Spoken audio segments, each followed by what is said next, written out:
Our State of Unrest investigative series forced the resignation of the longtime state police superintendent, launched a criminal investigation into the state's highest paid troopers, and led to the suspension of a statewide ticket writing program. We made more than 30 public records requests and recorded thousands of hours of undercover surveillance. Tonight, we take a look back at our year-long investigation that rocked state police to its core. Here's State of Unrest.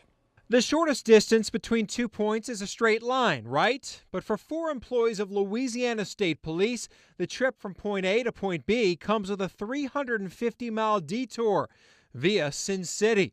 Darrell Williams, Rodney Hyatt, Thurman Miller, and Alexander Nezgodzinski drove to the conference from Baton Rouge to San Diego in a state police vehicle. Why did 4 people drive there? We were going to rent a car while we were there. And one of the things I looked at is the fact that maybe we can save some money by allowing these individuals, I don't have to pay them airfare. When you calculate the troopers' salaries, meals, hotels, and gas, the drive cost state police and taxpayers $19,000.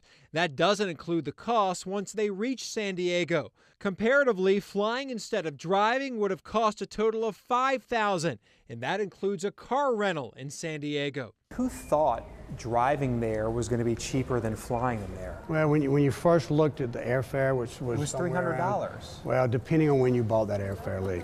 Look, I understand that. Let me tell you something. I don't agree with it. But someone okayed it. I don't like it. I know that, and I'm looking into that now. But the troopers' drive to San Diego went off course. They took a detour through northern Texas, the next night in northern Arizona at a resort town in Grand Canyon National Park, and the third night in Las Vegas at the Palazzo Hotel. It took 4 days to get to San Diego. Unacceptable, isn't it? On day 3 of the trip, the 4 drove through Tusayan, Arizona to Las Vegas. According to Google Maps, that's 269 miles, about 4 hours. But 3 of the state troopers put in for a 12-hour workday. The next day, they drove south from Las Vegas to San Diego, 332 miles, just a 5-hour drive. 2 troopers put in, though, for a 14-hour workday, another 12 hours. Is that theft, though? I'm embarrassed by it. No, I don't think it's right at all. But is it illegal? I don't know that it's theft, Lee. Let me ask you this. If you're driving from northern Arizona to Las Vegas, it's a 4-hour drive, and you put down on your timesheet that you worked 12 or 14 hours that day, what is that then? It's appalling. It's appalling. It's embarrassing, and it's something that should not What have if a public employee in another office would be doing that? Would they be prosecuted?